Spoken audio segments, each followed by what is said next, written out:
I'll be reading from Genesis chapter 42.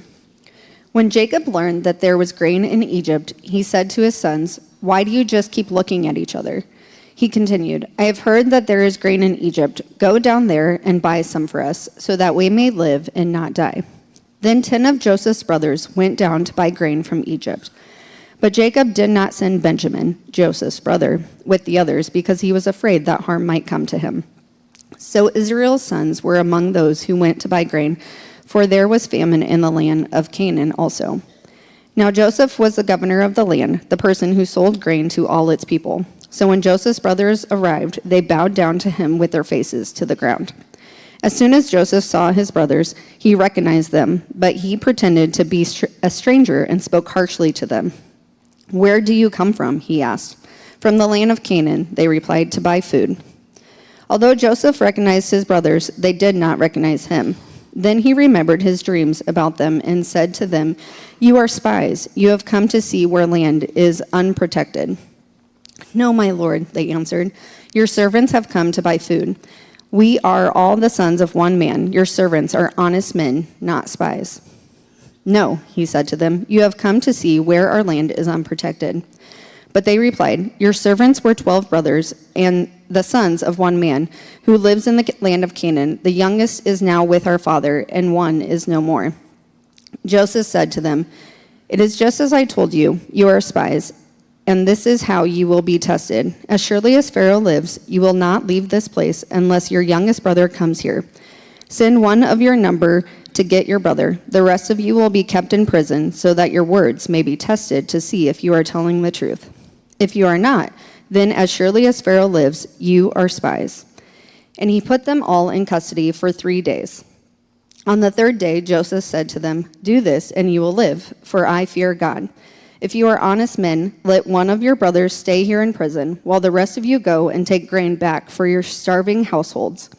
But you must bring your youngest brother to me, so that your words may be verified, and that you may not die." Then this they proceeded to do. They said to one another, "Surely we are being punished because of our brother. We saw how distressed he was when he pleaded with us for his life, but we would not listen. That's why this distress has come on us."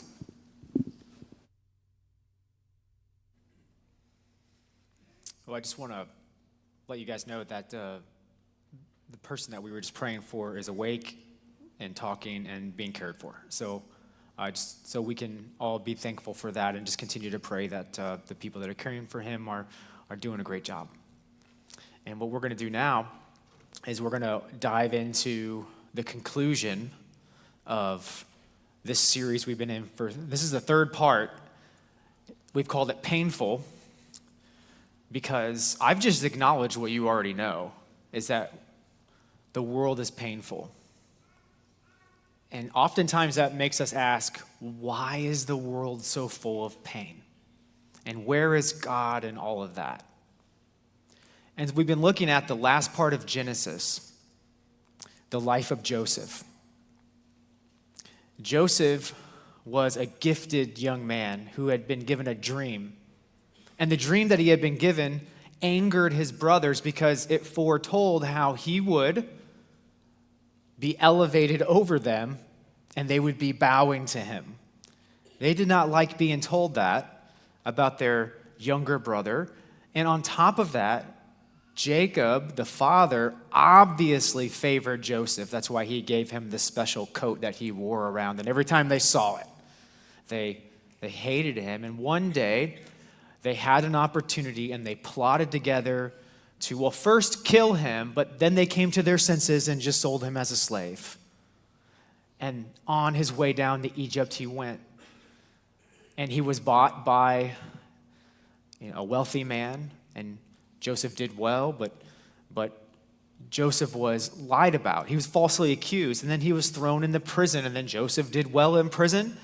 And then 2 guys from Pharaoh's court end up in the same prison. Joseph helps them out, and then they forget him. But it all sort of panned out, at least for Joseph, because when it seemed to get the worst, the pain he was experiencing, Pharaoh, the king of Egypt, has a dream.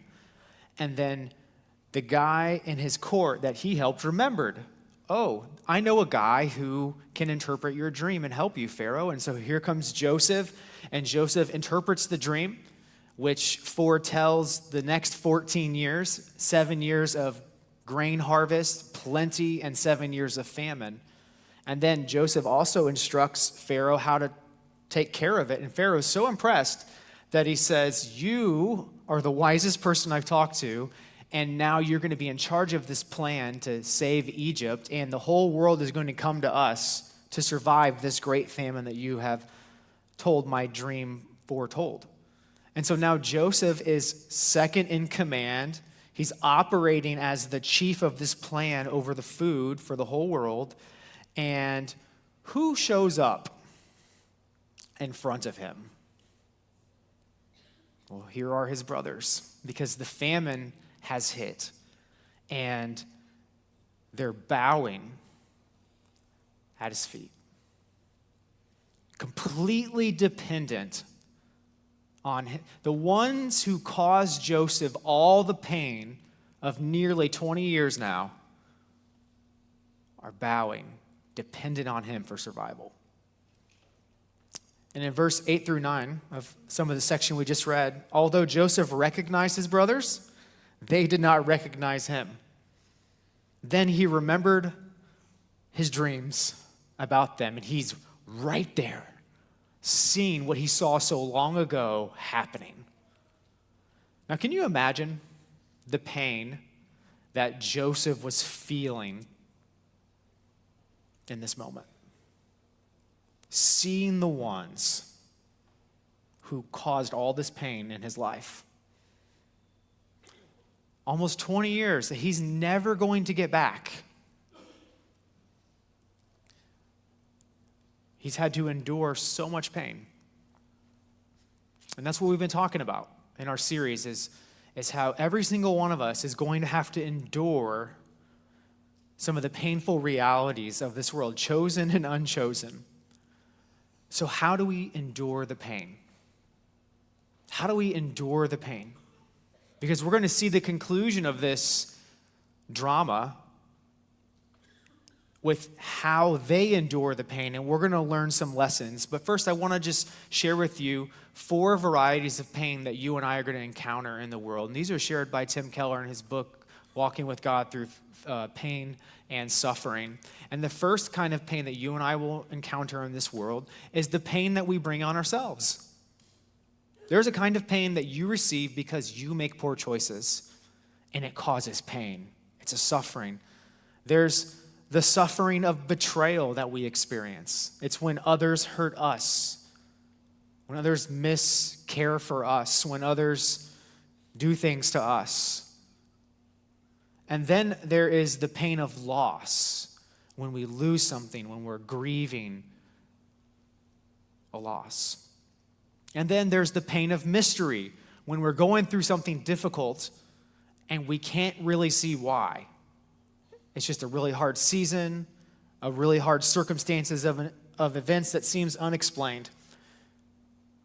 And you can almost lump all the kinds of pain we experience into these 4 categories. And actually last week I talked a lot about the last 2. So if you're wondering, how do I get through pain when I'm going through loss or grief or mystery, or why does God allow this, I would encourage you to go back and listen to last week, because today we're going to focus a lot on the first 2 of these. And I'm just going to ask 3 questions, and we're going to work through the rest of the life of Joseph and his brothers. And the first question I'm going to ask is, what is the worst pain? And then we're going to talk about the temptation in the pain. And then we're going to come to our big question, which is, so how do we endure the pain?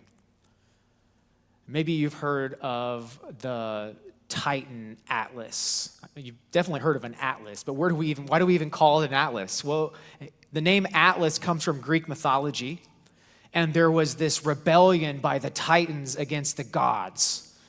And Atlas was a part of that. This is Atlas right here. And the gods won out, and Zeus, really angry at Atlas, punishes him to spend eternity, the rest of time, to forever hold the sky and the earth separate. That is his punishment to bear for his rebellion. And him being able to do that is going to prevent cosmic chaos. And so he gets this sentence for this rebellion, and his sentence has come to carry the idea that we can kind of understand, is that basically he now has to carry the weight of the world on his shoulders forever. But there's a deeper weight. There's a deeper kind of weight that sits not just on your shoulders, but it sits all the way down in your soul. It's a pain. It's the pain of guilt. So what is the worst pain that we could carry? What is the worst pain that could be on our shoulders? It's the pain of guilt. Of all the pains we endure, and there are many, I'm going to suggest to you that carrying guilt is the most painful. The pain of guilt is crushing, and it's not something that we're actually equipped to carry. We weren't made to carry guilt, and we're not made to carry guilt forever. And so we see this scene where Joseph's brothers have come to buy grain, and Joseph recognizes them, and they just don't know any different. They think he's just an Egyptian. And so he starts questioning them, and he starts saying, you guys are spies, right? And he's playing the parts, and he's trying to find out information. Then he starts asking them about their family and their brothers. And in the middle of this interrogation, did you notice that they say, we're honest men? We're not lying to you. We're honest men. Of course, Joseph knows they're not honest men. And so he starts talking about how he wants them to prove it. And how they're going to prove it is by bringing their youngest brother, his blood brother, Benjamin, his father's new favorite, back to Egypt so they can get the grain that they need to survive the famine. Here's what he says in verse 13. But they replied, this is the brothers after he questions them, your servants were 12 brothers, the sons of one man who lives in the land of Canaan. The youngest is now with our father, and one is no more. That's him. And so Joseph is thinking, as he sees them, he's balancing this tension of, I still care about them. I still want to help them. I still want to help my family, but can I trust them? After all they've done to me, can I trust them? And so Joseph says in verse 19, if you're honest men, let one of your brothers stay here in prison while the rest of you go and take grain back for your starving households. But you must bring your youngest brother to me, so that your words may be verified and that you may not die. This they proceeded to do. They said to one another, surely we are being punished because of our brother. We saw how distressed he was. This is when they threw Joseph in the pit and then sold him to slavery. We saw how distressed Joseph was when he pleaded with us for his life, and we would not listen. That's why this distress has come on us. And so here we have Joseph sorting through the pain of betrayal, and his brothers now moving to the surface a very heavy pain of guilt. And what we're going to see is now Joseph is going to begin to orchestrate a series of events that were eventually going to recreate the same choice for his brothers to make over their father's favorite son, Benjamin. It's quite incredible what is about to transpire over the next couple of the chapters, but he's basically going to put them in the same position to make the exact same choice, and we're going to see how that happens. He keeps Simeon prisoner. He loads up their packs with grain in exchange for the silver they brought to purchase it. But as they were on their way out, without them knowing, Joseph has all of their silver put back in their packs. And they don't discover this until they're quite a ways away. And here's their response when they open up their packs far away from Egypt and discover that Their silver is there. In verse 28, my silver has been returned. And of course, can they go back to Egypt now? Because did they not pay for their grain? And how's this going to work? But watch what they do. He said to his brothers, here it is in my sack. Their hearts sank, and they turned to each other trembling and said, what is this that God has done to us? What is going on? You can see them just all of a sudden, this guilt is coming to the surface. What did they sell Joseph for? Silver. What is in their sack? Silver. Now, maybe like Joseph, I know I can. Have you ever had your guilt come to the surface like that? You've been carrying something around, you've covered it, you've hidden it, you've told yourself all the things, and your heart sinks because you go, how could I have done that? And their bodies are trembling.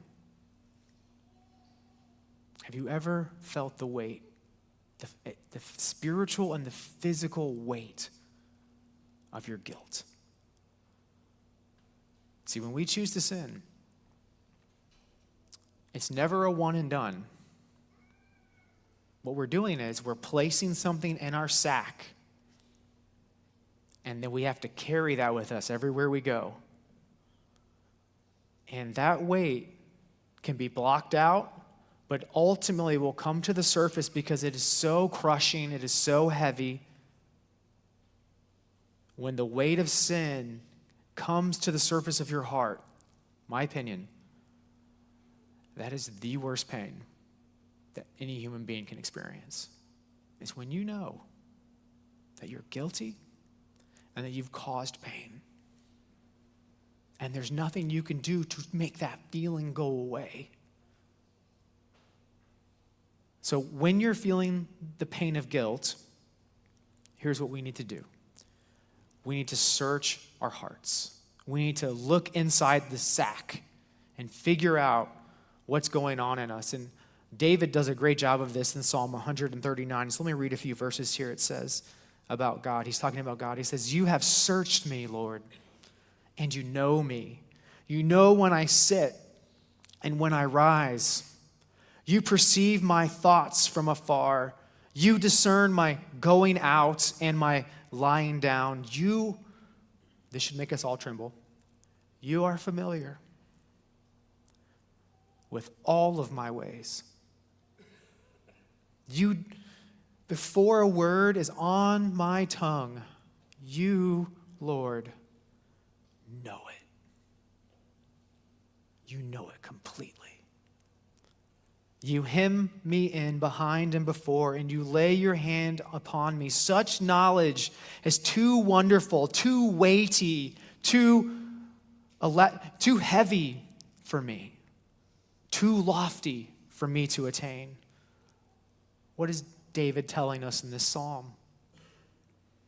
God has total knowledge. Total knowledge.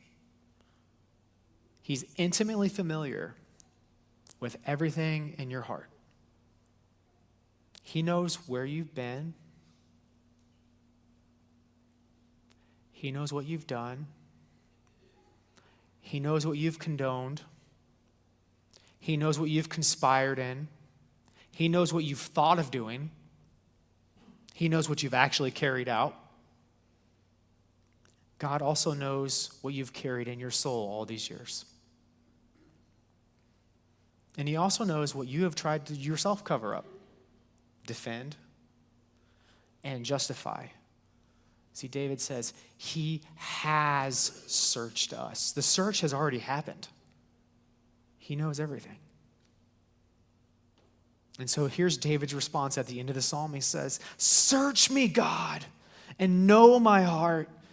Test me and know my anxious thoughts. See if there's any offensive way in me, and lead me in the way everlasting. David is teaching us the way all of us should be approaching God, not burying our guilt, but inviting God into every day of our lives and saying, search me, God, look at me. Make me aware. Don't let me suppress. Don't let me tuck this. Don't let me hide this. Don't let me go another year, another month, another minute carrying this. Show me all of me. Look at every part of me. Is there any offensive way in me? Is there anything I haven't addressed? Is there anything that I've not called sin? Is there anything that I've condoned? Is there anything that I'm resistant to? God, come and search me. In other words, we could ask, all of us right now, we could ask this question: what is the silver you're carrying in your sack? What is it? So the brothers become aware of the silver, much more than the silver. And now they have to figure out how to handle this guilt.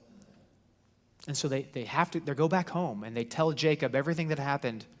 They tell them that, that Joseph, they didn't say it was Joseph because they didn't know it was, but the commander in Egypt, the person over the grain, was harsh with them and said that they can't come back unless they bring Benjamin, and they found their silver, and Jacob is just so distraught, and he's resistant. He says, you can't have Benjamin. You can't take him too. And time goes by until Genesis 43:1. It says, now the famine was still severe. So you have this painful worldwide circumstance that finally brings about the occasion where Jacob finally gives in and says, okay. Judah comes to him, one of the brothers, and says, hey, we have to go. We're running out of food. And Jacob finally says, okay, you can take Benjamin with you. All the while, by the way, their other brothers in custody. So they literally sat in this for I don't even know how long, months maybe, just not dealing with it even more. What pushes Jacob to finally agree to this? Well, first of all, Judah guarantees his safety, but I think what actually gets him is he realizes that if he doesn't send Benjamin, then he's now going to have to carry the guilt of everybody dying.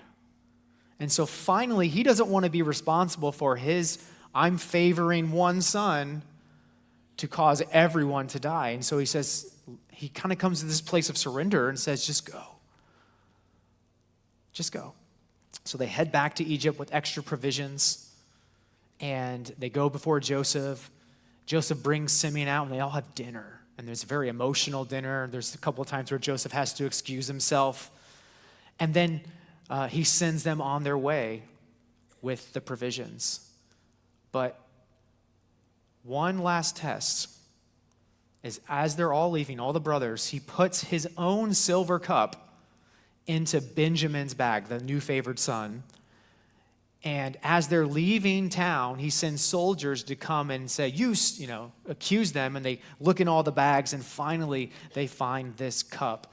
And watch, this is kind of like the height of the guilt in the brothers. And Judah's going to be the one speaking in Genesis 44:16-17. When they found the silver cup that was planted by Joseph, it says, what can we say to my Lord? What can we say? How can we prove our innocence? God has uncovered your servants' what? Guilt. We are now my Lord's slaves. We ourselves are the ones who was found to have the cup. But Joseph said, far be it from me to do such a thing. Only the man who was found to have this cup will become my slave. The rest of you didn't do anything wrong. Just go back to your father in peace. Do you see how he has orchestrated the exact same scenario here?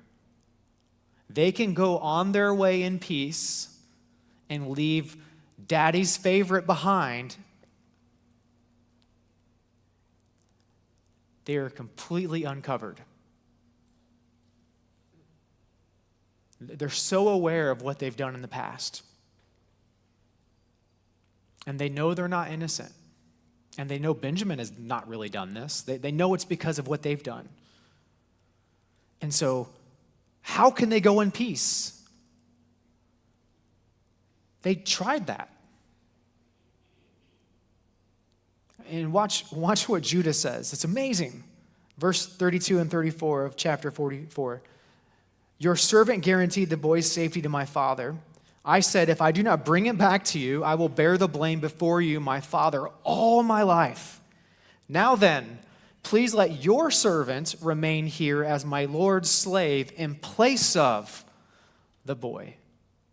And let the boy return to his brothers. How can I go back to my father if the boy's not with me? No, do not let me see the misery that would come on my father. What is Judah saying? He's saying, I cannot, will not bear this pain. I know this pain. I've carried this pain. I've endured this pain. I would rather endure any other pain than to have to carry more of this guilt in my life. And so he says, I'll take his place. I would rather be a slave. I would rather be punished. I would rather die than have to carry this guilt of getting away with something I've done my whole life. And you and I, like Judah and like the rest of the brothers, we will carry our guilt until we realize it's the very worst pain we could ever carry. And that's the moment they have here. They'll do anything not to carry it, even if it costs them other pain. Just not this pain. This is the worst of the pains. And so Joseph sees his brother, Judah, willing to sacrifice himself in place of Benjamin, which he did not do for him. And Joseph can't contain himself anymore, and he weeps and reveals himself to his brothers in this big moment where they all have this, oh my gosh, it's Joseph, and oh my gosh, it's my brothers, and we're weeping, and he's weeping. And then Joseph says this in the midst of that conversation in chapter 45. He says, but God sent me ahead of you to preserve for you a remnant on earth to save your lives by a great deliverance. So then it was not you who sent me here, but God. What is Joseph saying? Joseph is saying that yes, you've done me pain. Yes, you're guilty of all of that. But I see now that there's something you're taking ownership for, and I still care, and I don't know if I want to, return evil for evil here. And all the while, I've raised to second in command in Egypt, and God's dream that gave me came true. And so Joseph is saying, I'm at a place right now where I'm concluding that God somehow, even in your evil, even in your sin, was working through all of this to save our family. Even through all of this, even through your flaws and mistakes, he's been working on our flaws and mistakes to bring about his goodwill for our family. And then they send for Jacob and the rest of the family to join them in Egypt. Now, Joseph has been experiencing the pain of betrayal. And there's a powerful temptation in that pain. What is that temptation? Well, it's the pain of a grudge. See, after the family moves to Egypt, they get a really nice piece of land to settle on. Eventually, Jacob, who's old in age, passes away, and then the brothers get really, really worried that Joseph's been waiting, keeping accounts, playing it safe until dad dies. And so here's how the book of Genesis ends in chapter 50, verse 15. When Joseph's brothers saw that their father was dead, they said, what if Joseph holds a grudge against us and pays us back for all the wrongs we did to him? So they sent word to Joseph saying, your father left these instructions before he died. This is what you are to say to Joseph. I ask you to forgive your brothers the sins and the wrongs they committed in treating you so badly. Now please forgive the sins of the servants of the God of your father. When their message came to him, Joseph wept. His brothers then came and threw themselves down before him. "We are your slaves," they said. But Joseph said to them, "Don't be afraid. Am I in the place of God? You intended to harm me, but God intended it for good, to accomplish what is now being done, the saving of many lives. So then, don't be afraid. I will provide for you and your children." And he reassured them and spoke kindly to them. He spoke kindly to them. Are you carrying unforgiveness? That's what the brothers were worried about. That Joseph wasn't sincere in his embracing of them.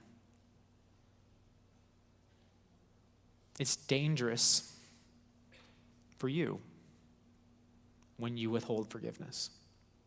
Because when you withhold forgiveness, what you're doing is you're arranging the relationship as if you're a master and they're a slave. And they need to pay a debt back to you. And that's probably the best case scenario. The worst case scenario is you won't just let them work it off with however many things they have to do to earn your forgiveness. You might return pain, inflict pain, the very same kind of pain that you endured. And so my caution to all of us is, if we're carrying unforgiveness, is to be very, very careful not to become someone that we hated by doing things that are unacceptable to other people. But it's tempting. Oh man, is it tempting. When someone has wronged you, to hold that grudge. Because we want an accounting of our pain. They've wounded us. We want fairness. We want justice. And sometimes vengeance, I mean, let's be honest, it's faster than the path of vindication. And so it's very tempting. But you have to believe this. See, acting on a grudge, if you act on a grudge, if you carry a grudge, it's going to give them something, for sure. It's going to possibly give them pain. But here's what you got to know. It's not going to help your pain. How do I know that? If you have a grudge, do you feel better? I mean, do you? It will never help you heal. It will never help you have the pain you wish to get rid of. The only thing it will do is it will make you guilty of something, which will cause you more pain. So how do you let go of a grudge? We get a little bit of a model here at the end of Genesis. The first thing you do is you weep. Joseph wept. Actually, he wept several times, at least 6 over the course of everything we talked about today. I didn't read any of those other verses to you, but he wept over 6 times. What does that mean? That means when someone does something to you, it's okay to weep about it. It's okay to be upset about it. It's okay to say, that's wrong. It's okay to be overcome with the pain of that. And if you dig into the life of Joseph, you see that he takes time to process his emotions. He at one point withdraws from his brothers because he needs to be by himself to process the pain. And so if someone has wronged you, if you're being tempted to hold a grudge, you do have to weep over it. You do have to grieve it. You do have to call it evil. You do have to call it wrong. You have to figure out a way to process that pain emotionally. It's okay to weep over it. Then you also need to have humility. What did Joseph say? He said, am I in the place of God?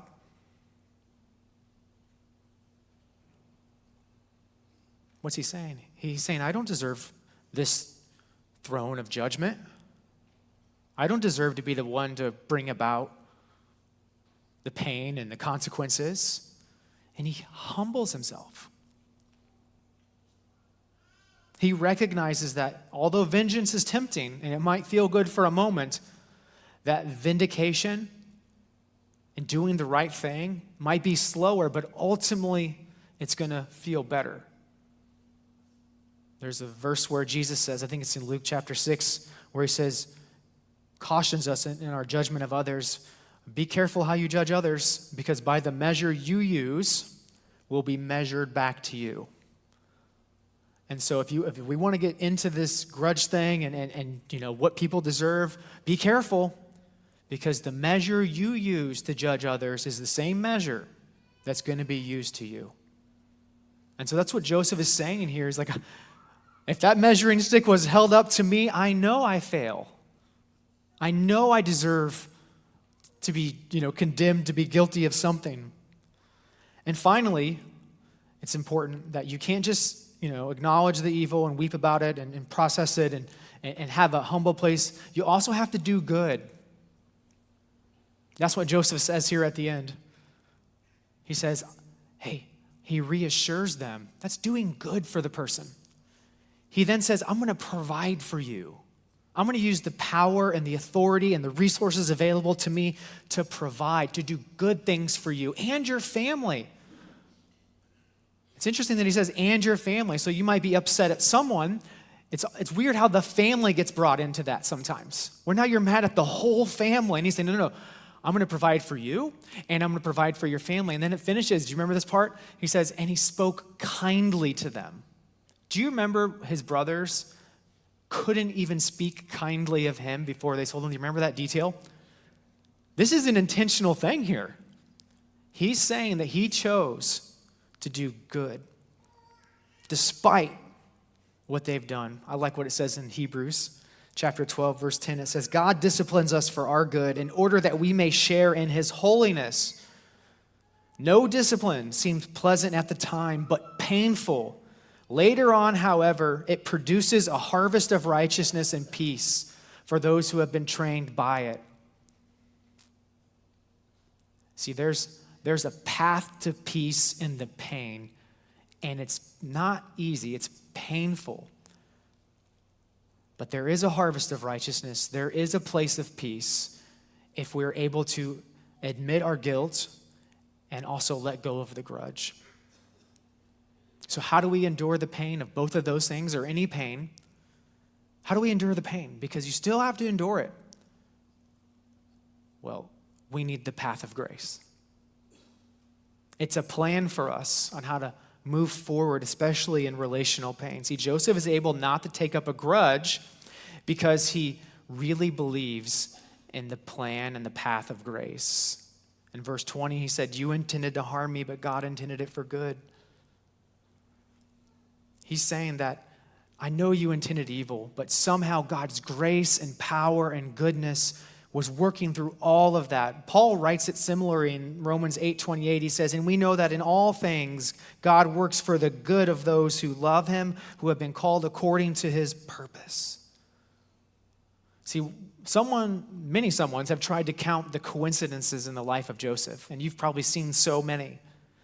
And there's too many to count. The life of Joseph ending up where he is and God working through them to save this family required so many choices of people. It started with Jacob choosing to favor Joseph as his favorite son.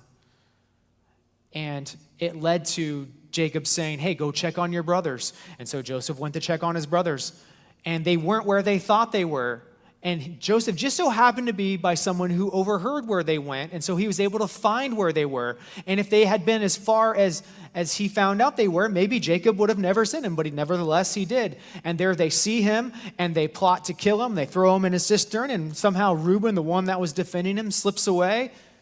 They decide not to kill him, and just at that time, there happened to be a caravan heading to Egypt.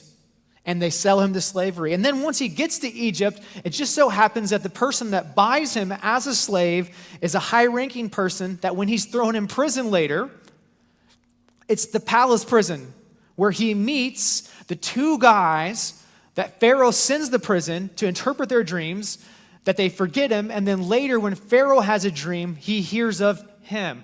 See, God is working out all things for good. From the beginning, when the world became faithful, God has been working through the pain to bring about a good that we cannot fully comprehend. It doesn't excuse the sin that happened all throughout the story, but it does tell us what Tim Keller says about this. He says, yet God used it redemptively. You cannot destroy his good purpose for us. He is too great. And will weave even greater sins into a fabric that makes something useful and valuable. God is more powerful than any evil. Anything we do is not powerful enough to mess up God's plan.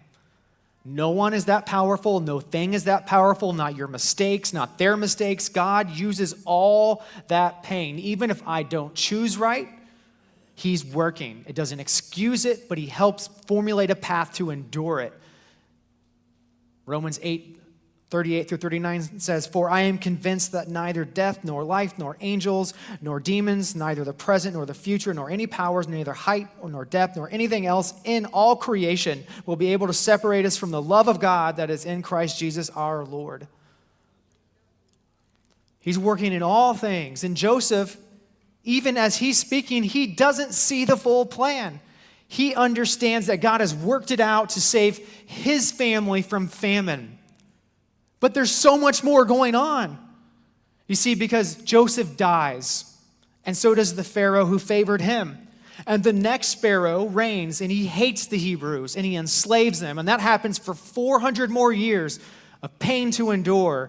And then he calls up Moses to free the people from slavery. And they head into the wilderness and they receive the 10 Commandments, and then they keep sinning and not trusting God, and then they're sentenced to 40 years of wandering. And then finally they conquer the promised land. But then there's the period of the judges where people did what was right in their own eyes. And they fell away from God, and they came back to God, and they fell away from God, and they came back to God. And then the people demanded a king, and then God gave them a king, and then Saul messed that up because he didn't have humility, and then David stepped in, and he was a great king for a while, and then he made a really bad mistake with Bathsheba, but nevertheless, he continued to bless this kingdom. Even though every king after David, for the most part, failed miserably, the nation was led into idolatry. Eventually, Babylon comes in, takes them over, and there's barely anything less. And then 400 years of silence in the Bible, and then Jesus is born.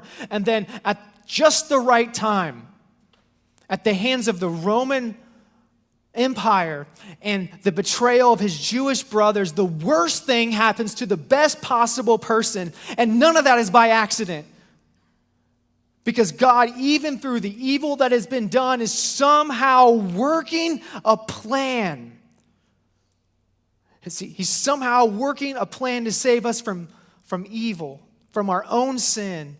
And the worst that evil could do, which was to kill an innocent Savior, brought about the most good. What was meant for evil, God in his glory showed us the most loving thing we could ever see. And in this story about Joseph, we see his brother Judah. Did you notice? Judah is the one that says, I'll take your place. Judah was the one that said, let's sell him. Let's get rid of him. And so Judah says, okay, I'm gonna do the right thing this time. Did you know that in the line of Judah, in the family of Judah, is where Jesus comes onto the scene? God is working all things for good. And if he can do it on that scale, he can do it on any scale. He is intimately involved in every detail of the world and your life. And even if you're enduring some pain right now, let me just reassure you, he is working all things for good. How do we endure the pain?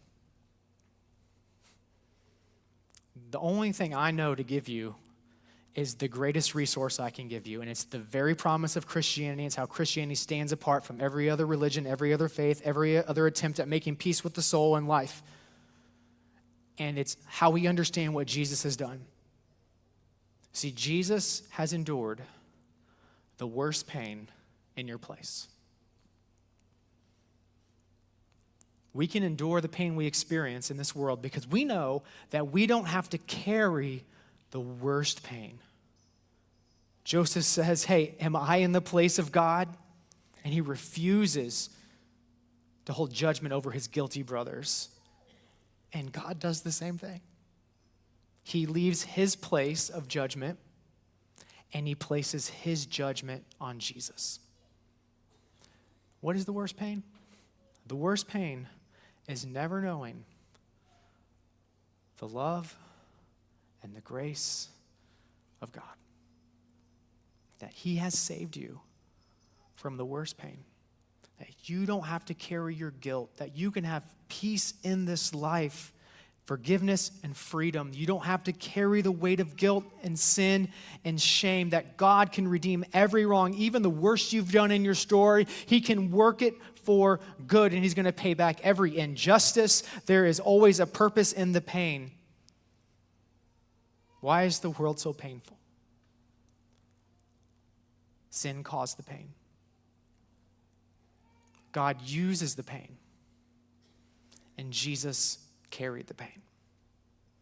And the worst pain would be a choice by any one of us to decide, hey, I'm going to try to carry it myself. I'm going to try to endure the pain myself. The worst pain would be enduring the everlasting pain of whatever you're carrying around in your sack. Knowing that you can never remove it, you can never make up for it, you can never cover it, but there is one who does, and his name is Jesus. C.S. Lewis talks about hell like this. He says, hell is locked from the inside. What is he saying? He's saying anytime we want, we can choose to leave that bondage. We can choose to stop carrying the guilt and the shame, and we can let God work in our life, but it's our choice. We can receive his grace, our undeserved favor, because like Joseph, God favors you, and he wants to cover you with his grace. And some of you have been resistant to putting on his grace and receiving his forgiveness. You've been carrying around your guilt. It's not going to get any better. It's just going to get heavier. But there is one who says, let me take that burden from you. Let me give you forgiveness. Let me pay your debt. Let me change your life. Let me show you a better way. Is there somebody here today that needs to let God take their sin? Let him take it today. Let him take it today and experience the freedom and the forgiveness and the love of God that will transform you forever and all to eternity. And then there's others of us today. You've walked in here and your sack was heavy, not because you have guilt necessarily, but because you're carrying a grudge. What more do you need to hear? That the King of the universe has canceled your debts, your pains, the place you regret most. How in the world are you going to carry this against someone else any longer? Do you understand the gospel? Do you understand the grace shown to you? Do you understand the love of God toward you? Do you understand what actually changes you? What actually makes this world a better place, not a more painful place? It's when you and I say, no more grudges. I am going to treat others the same way I was treated because I trust and believe in the path of grace. The worst pain that anyone could ever bear is the pain of guilt, and Jesus has taken it all away. And so what you need to say? You need to say, yes, I will. I will give you my burdens. I will give you my grudges. I will come to the cross. I will ask for forgiveness. I will receive newness of life, not because I'm good, but because you're working all things out. So if you need to come and talk to someone and pray, I invite you to do that. Let's pray together. Father, thank you so much for your grace and your love and your forgiveness. We acknowledge, Lord, that guilt is heavy. But what a friend we have in Jesus who takes the guilt away forevermore. We acknowledge, Lord, that grudges are hard to throw down, but God, we believe in the power of releasing those today. So just be with us in this moment. In Jesus' name, amen.